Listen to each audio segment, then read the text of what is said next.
Imanaldia, zorionak lehenengo garaipena afizionatutan zuretzat. Gaur berriatuan, lehenengo postua Iker Mintegirekin partekatuta, garaipen bikoitza zuentzat. Zorionak beraz, egun polita benetan, ez?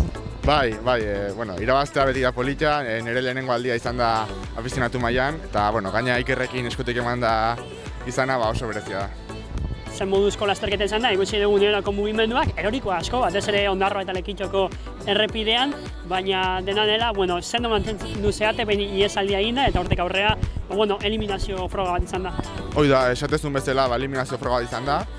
Ja, Lekeitioa bideen eroriko asko ondia, gu zorionez aurren kokatuta jongea, eta momentu baten atzeberatu dugu, eta jakinan 25 txirrindulari inguruko talde bat, eta gero ja, mugimendukin asmatu dugu, iesaldi sartu geha, eta gero, Ikerdan Iker ematatzea lortu dugu. Txirrindularitza zaleok maite ditugun lasterketa bezalako izan da. Une horoko mugimenduak, entretenigarria, datuek ezakitzen izango zuten, baina azkenean emaitza ona izan da. Bai, ez dut denboa ikukidatuko idatzeko, baina karrera nik uste kanpotik ikusteko oso polita izan dela, eta, seguro zure bideoa de oso ondo gatu bala. Sentsazioak, honen ostean? Ondo. Kopa Espainiatik nentorren, hanka honekin, baina, emaitza hobenak lortu gabe, eta, holako emaitza lortuta, ez esango izut, sentsazio oso onak. Zorionak. Ni esker.